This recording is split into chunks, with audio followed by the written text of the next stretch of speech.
Você está ouvindo mais um episódio do podcast sobre neurociências do programa de extensão Sustenta a Vida da Universidade Federal Fluminense. Eu sou o Adriano Freitas, sou pós-graduado em neuroaprendizagem, que é a neurociência aplicada à educação, especialista em neuropsicologia clínica. E o tema dessa semana é a neurociência PET. Eu vou falar um pouquinho sobre a evolução das raças de cães.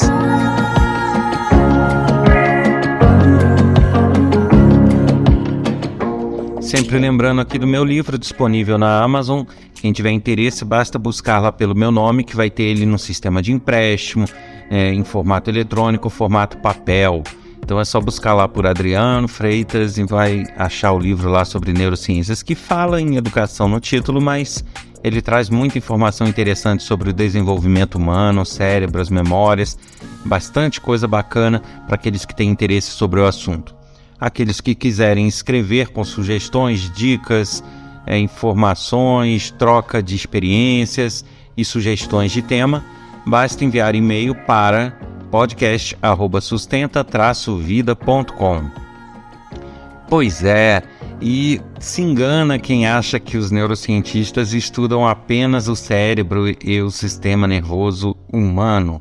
E na verdade não, são feitos estudos em outras espécies animais, são feitos estudos ligados à evolução humana, à evolução de outros animais, mamíferos ou não.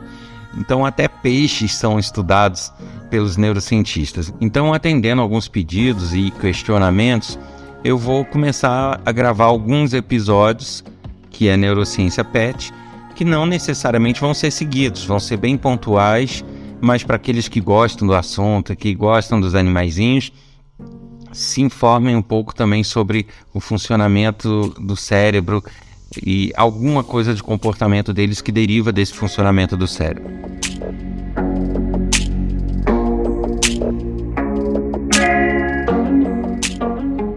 Dessa vez eu vou falar um pouquinho das raças de cães, porque um questionamento que chegou foi justamente isso.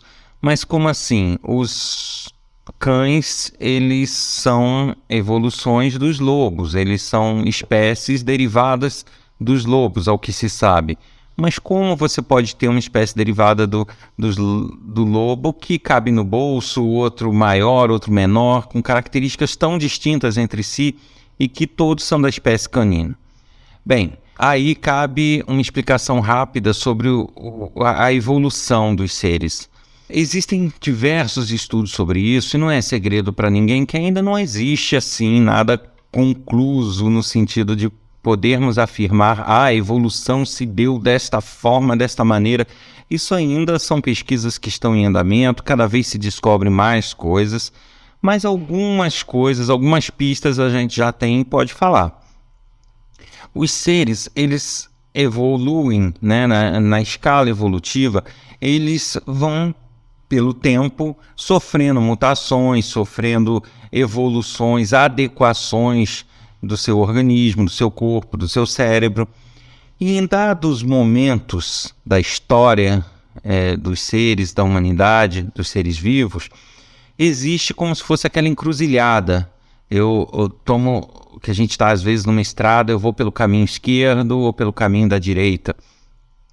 E isso acontece no processo evolutivo, né? Você tem espécies que derivam da mesma base lá atrás e em dado momento da história do desenvolvimento dele, por N fatores, alguns tomam o caminho da esquerda, outros o caminho da direita. E com isso, naquele ponto, a escala evolutiva, né, a história evolutiva daquele ser se distancia um do outro, né? Um que tomou um rumo e outro que tomou outro, e criam duas espécies diferentes.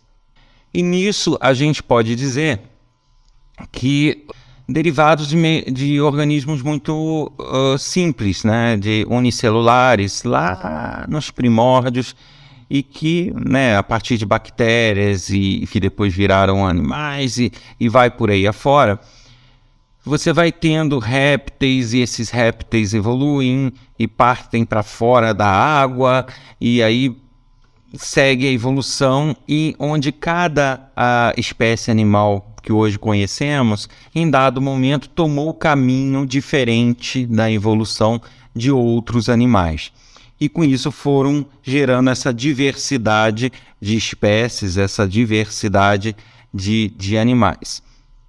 Eu estou aqui falando, como sempre, de uma forma bem resumida, bem simples, bem ilustrativa, né? Lógico que existem questões aí bem complexas, mas para a gente entender esses caminhos diversos, eles aparecem, essas encruzilhadas da evolução, aparecem mediante necessidade de adequação ao meio ambiente, ao clima, à região do planeta, a diversas situações e fatores que vão fazendo com que cada ser, cada animal tome caminhos distintos em sua evolução e vai se distanciando dos demais e criando várias espécies. Então, em determinadas regiões, alguns permaneceram aquáticos, outros ganharam a terra, outros até o ar, e isso foi diversificando o reino animal.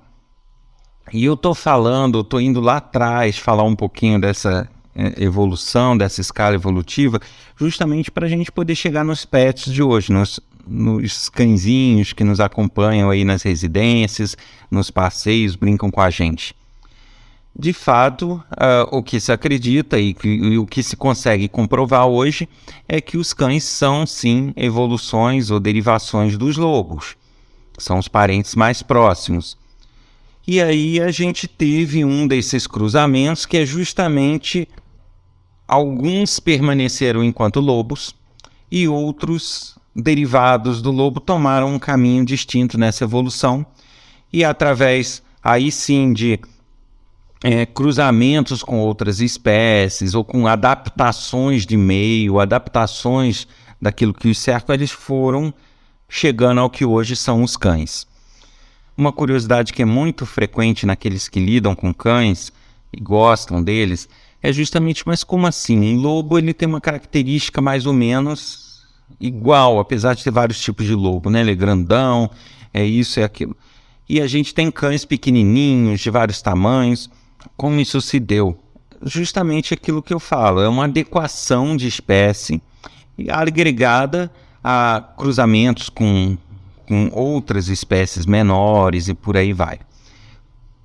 No caso dos cães, a gente tem uma questão que é já comprovada, pesquisadores de Harvard, eles chegaram a essa conclusão através de diversos indícios, diversas pesquisas, e estão conseguindo comprovar que, no caso dos cães especificamente, o homem teve um papel fundamental nessa evolução.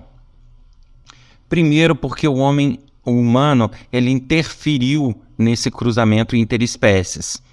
Ele promoveu cruzas de lobos com outras espécies e depois, entre as espécies geradas de cães, entre si, novos cruzamentos, e aí ele foi apurando e criando raças que até então não existiam na natureza. Então essa variedade de raças de cães, portes, tipos, modelos de pelagem, isso tudo está muito ligado ao comportamento humano com eles, à manipulação humana. E enquanto ao cérebro e ao comportamento, a grande pergunta que ficou é o seguinte: eles são diferentes apenas da aparência? O cão ele é diferente apenas por ser grande ou pequeno, ter o pelo longo, pelo curto, ou não? Existem mais coisas aí? A grande resposta chegou numa pesquisa recente, também de Harvard, onde se identificou que a estrutura cerebral e a estrutura de comportamento dos cães é diferente. Ou seja, criou-se cães, ok? E a partir desses cães criados, se apurou raças diferentes entre si, com estruturas cerebrais diferentes. Então, é falso dizer que todos os cães são iguais, terão os mesmos instintos e os mesmos comportamentos. Não. Eles têm características que são inatas e diferentes entre si, justamente por essa intervenção humana, que hoje se sabe que foi gerada pelos homens. Não foi uma evolução natural que gerou essa variedade toda. E aonde se difere? Todos os animais, por terem lá atrás dos primórdios derivados de mesma espécies que foram abrindo esses caminhos na evolução e foram criando várias espécies, mas eles tiveram uma origem comum em dado momento da evolução.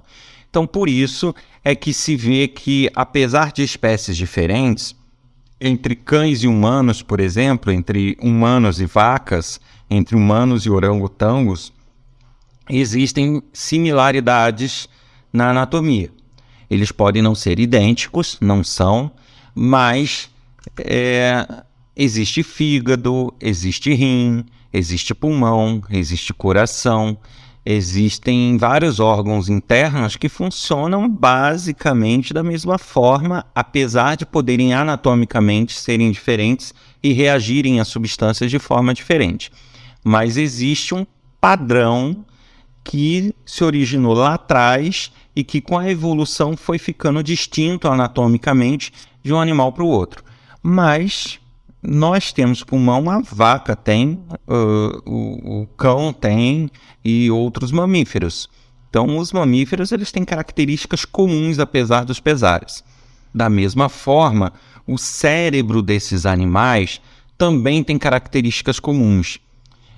Nós temos áreas do cérebro que são iguais às áreas, eu estou falando iguais, pessoal, mas lógico que não é idêntica microscopicamente falando, mas assim, que reagem e tem a função igual à parte do cérebro de uma vaca, de um elefante, de outros mamíferos, que são áreas que reagem a instintos, promovem sensações de dor, que movem nossa respiração, que cuidam da parte visual, que cuidam da parte auditiva. Então nós temos muitas áreas similares e muita coincidência de funcionalidades do sistema nervoso e do cérebro com outros animais, com outras espécies. Só que a partir do momento que fomos nos distanciando de outras espécies e as espécies entre si, os cérebros foram desenvolvendo mecanismos peculiares específicos de cada espécie. Então nós temos um neocórtex bem mais desenvolvido que o neocórtex de uma vaca. Então a gente consegue ter raciocínios abstratos, ter outros tipos de situação que uma vaca não conseguiria. Ela ficaria com a parte mais instintiva, mais de autopreservação e por aí vai. Então, até alguma carga emocional a gente observa em outras espécies, isso já foi comprovado. Os primatas, então, têm uma carga emocional muito próxima dos humanos, em termos de ficar triste, ficar angustiado, ficar deprimido, estar feliz, estar revoltado. Os primatas eles são muito próximos aos humanos nisso. Os outros mamíferos, não que eles não possuam, mas é um pouco mais rudimentar do que o nosso. Eles não têm um pensamento abstrato ligado. E nisso as espécies foram se diferenciando. E eu dando essa volta de novo para explicar a questão das raças dos cães. Que existem duas questões aí. O fato do cérebro ter tamanho diferente não necessariamente significa que um cérebro maior seja mais inteligente ou menos inteligente que o outro, porque além da questão tamanho do cérebro, a gente tem densidade de neurônios. Você pode ter um cérebro maior com a quantidade de neurônios por milímetro. Eu estou colocando milímetros, mas nanomilímetros e outras medidas menores, mas vamos colocar milímetros, que é mais usual aí para as pessoas. Eu posso ter um cérebro enorme que tem a quantidade de neurônios por milímetro menor do que um cérebro que tem um tamanho geral menor. A densidade, a quantidade de neurônios pode ser diferente. Então, não necessariamente uma coisa implica na outra. E outra, que o quantitativo de neurônios também não nos dá a certeza de que é uma espécie mais inteligente ou menos inteligente, porque você pode ter mais neurônios concentrado numa área específica de dor, numa área específica de alguma reação instintiva que não seja o raciocínio fino. Então, uma coisa não quer dizer necessariamente a outra. Então a gente não pode dizer que os cães, por terem tamanhos diferentes, têm áreas do cérebro instintivas ou de condução de dor diferentes. Eles podem sentir o mesmo tipo de dor, podem ter as mesmas reações instintivas, tanto que você observa comportamentos comuns entre cães grandes e pequenos. Então você observa que existe uma base ali que é igual, porém, se tem essa informação que muitas pessoas perguntam se é mito ou não, de que as raças têm características diferentes, né? Um Pitbull é mais violento, um Bull Terrier é mais violento, um Golden Retriever mais bobão, um outro mais nervosinho. Isso existe? Ou isso é uma questão da criação, de como ele é criado? Através dessas pesquisas de Harvard, a gente já tem a comprovação de que existem. São diferenças inatas, elas não são diferenças que dependem do meio. Tá? Obviamente que, como nos humanos, e o que eu sempre falo, o desenvolvimento do cérebro e o desenvolvimento do ser, ele sofre muita interferência da forma como ele é criado e do meio onde ele se desenvolve. Então, obviamente que um Bull Terrier, um Pitbull, criado de uma forma muito doce, muito amigável, ele vai tender a ser um animalzinho muito amigável e muito dócil. Da mesma forma, um Golden Retriever, que é um bobão por natureza, se ele for criado num ambiente de sofrimento, de violência, de revolta, ele vai tender a ser um Golden Retriever violento. Isso realmente ocorre, porque muito do desenvolvimento e da maturação do cérebro advém do meio que o cerca.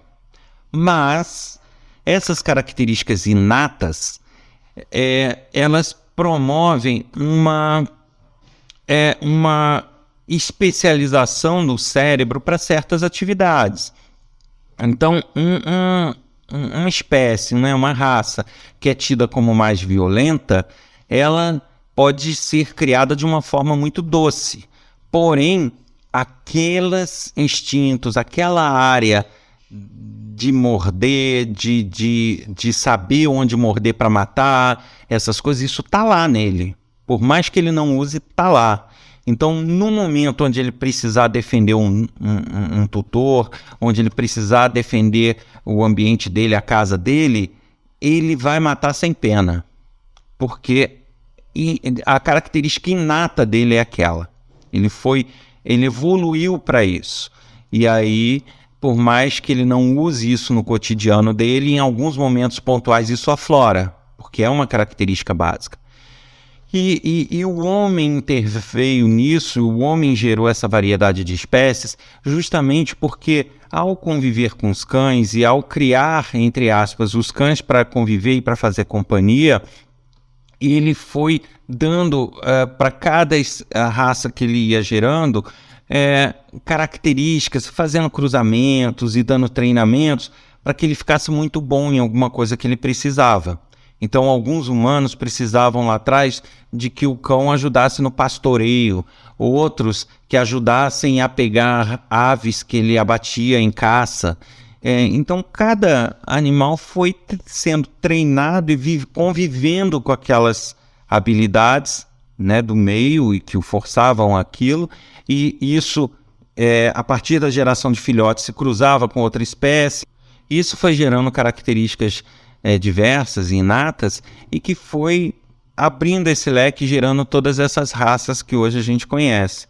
Então é mito dizer que apenas a criação que ele tem, apenas o meio onde ele vive é que vai determinar a personalidade dele. Não. Ele tem características inatas. Então existem raças, por exemplo, o Golden Retriever, que é uma raça de cão, ele é muito bom em fazer o traçado visual de aves e de objetos que se movem. Então, você tem uma ave voando, ele consegue acompanhar aquilo muito melhor do que uma outra raça de cão. Tanto que ele é utilizado muito como cão-guia também, porque em cidades onde você tem o movimento dos carros, o movimento das pessoas, ele é muito bom em calcular isso espacialmente, em saber distâncias, ele é bom nisso. é uma característica inata dele, né? Já outros cães podem ter uma característica de ser mais veloz, né? De ser mais isso ou mais aquilo. Então, isso vai gerando realmente características que são peculiares e particulares de cada raça. Então, para a gente fechar aqui, sim, os cães eles são diferentes do ponto de vista cérebro. Uma raça não é igual à outra, apesar da parte que controla o corpo, que controla algumas sensações, que controla alguns comportamentos ser igual, eles responderem da mesma forma. É sim verdade que cada raça tem a sua característica e a sua função, entre aspas. Cada um tem a sua especialidade, que pode ser abrandada mediante a criação, no caso de raças violentas, mas que numa briga ou em um momento em que ele precisa defender alguém, ele vai saber muito bem o que fazer, se ele for um cão que tenha essa característica desenvolvida, né? Mas isso não significa que os cães sejam piores ou melhores dependendo da raça, né? Realmente a criação é um fator preponderante, porque por mais que ele seja uma raça criada para briga e para violência, se ele for criado de uma forma a não brigar, ele não vai fazer uso dessa característica dele a menos que ele precise, né? É diferente de um que é criado para brigar com todo mundo o tempo todo. Então o comportamento vai diferir aí, em quando ele usa aquela característica dele, né? Então Bull Terriers, Pitbulls, eles são capazes de matar rapidamente, sim, mas se ele for criado de forma adequada, ele não vai sair por aí matando todo mundo, né? Ele vai ter um comportamento muito dócil. Ele só vai fazer o uso dessa capacidade dele nos momentos imprescindíveis, onde está havendo um crime, onde está alguém pegando um tutor dele, alguma coisa assim. Aí ele vai deixar aflorar isso tudo e vai mandar ver. Agora, uma coisa curiosa diz respeito aos chamados vira-latas, né? Que hoje se diz SRD, sem raça definida. O que acontece com eles? Aí você me diz, tá, mas quais as características então, qual a especialidade de um vira-lata? Não sabemos. Por quê? Como os vira-latas geralmente são cães errantes, são cães que são derivados de cruzamentos entre raças, então lá atrás você poderia ter raças puras e cruzamentos que foram sendo criados e desenvolvidos por humanos, mas sempre houveram animais soltos, híbridos, e que iam fazendo cruzamentos entre si sem um controle. E isso sim gerou a raça vira-lata, vamos dizer dessa forma. Mas você não tem como dizer, porque você pode ter hoje ali um cão abandonado na rua que foi o cruzamento de um Golden Retriever com um Bull Terrier. E aí, ele vai ser bobão ou ele é violento por natureza? Qual a característica básica dele? Não sabemos, só se fizesse uma tomografia nele para identificar as áreas do cérebro. Na verdade, uma ressonância funcional, que é o que se faz. Então, não tem como fazer uma ressonância funcional em todos os vira-latas. E cada vira-lata vem de um cruzamento diferente, cujos pais eram de espécies diferentes, que os avós e por aí vai. Então, com essa de animais errantes, de animais abandonados e de raças manipuladas pelo homem lá atrás, hoje você pode ter uma variedade de comportamentos absurda, né? Então, quando você tem uma raça pura, você sabe que aquela raça tem tal característica do cérebro, tal característica inata, e como que ele pode se desenvolver, como que se controla, em que ambiente. Você consegue ter mais ou menos essa previsibilidade. Mas a partir do momento que você tem animais abandonados, cruzas descontroladas, né? Veja bem, eu não estou defendendo aqui criadores de raça, nem estou defendendo, no caso, vira-latas, mas é um fato, né? A partir do momento que você tem cruzas descontroladas entre raças diferentes, você vai tendo variedades comportamentais muito grandes. Então, todos que possuem uma raça específica são unânimes em afirmar: o meu é um pouquinho mais nervoso, o meu é menos nervoso, que isso é interferência do meio e da criação dele, mais ansioso, menos ansioso. Porém, todos vão relatar, todos que têm contato com aquela raça vão relatar um comportamento e uma tendência, uma especialidade muito próxima, né? A característica dele, inata. Agora, quem lida com vira-latas não vai ter isso, né? Cada um vai relatar uma coisa diferente. Esse é nervosinho, aquele ali é mais violento, esse é mais calmo, esse é tranquilão, aquele não é, esse é briguento.